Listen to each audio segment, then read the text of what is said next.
So this week we're spending a lot of time in the Google Education Training Center, which is why I have fewer activities for you to do since I expect you to work through that level 1 and level 2 training.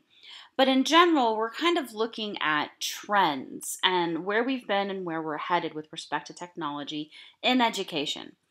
One of the things that I'm seeing in terms of trends is that of the rise of Google. Not so much the downfall of Microsoft, but the opening up of spaces.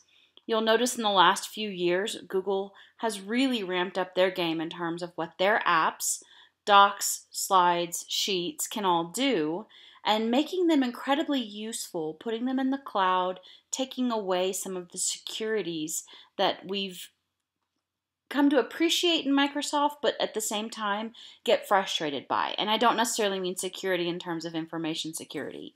At the same time, in the last few months to a year, you've seen Microsoft shift their game. How do we make this collaborative workforce happen?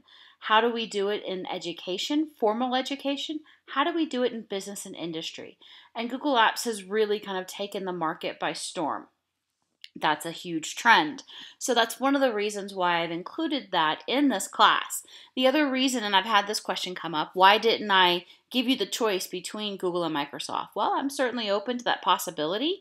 That said, Microsoft courses and certifications typically cost just for the training and then cost more for the certification exams.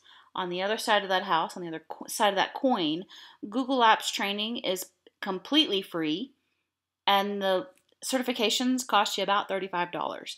That's honestly one of the driving factors.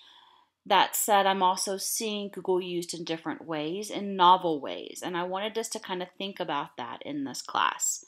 So as you take a look at what you can do with Google Drive, keep in mind that the tools themselves aren't the only things you have access to.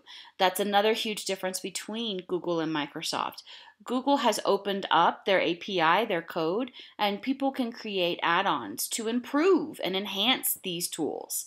I use many of them myself, and in this week I'll try to share with you in both of the discussions things that I've found to be very helpful, tools that I use, add-ons and extensions that help me get the job done. On the side of the screen here, I also give you some other tips. Sylvia Duckworth is the woman who created the sketchnote you see on screen. She has some fantastic tips and tools through sketchnoting. You can check those out at Sylvia Duckworth on Twitter, or you can look for her on Flickr. And then if you're really interested in learning more about Google Apps, different features, functions, how you can use them, where you can use them, check out the Guru on Twitter, Facebook, and G+. Lots of how-tos, tips, and videos that can help you with this area. So with that in mind, let's take a look at this week's expectations. Use the on-screen links to navigate to the section of the overview you wish to access.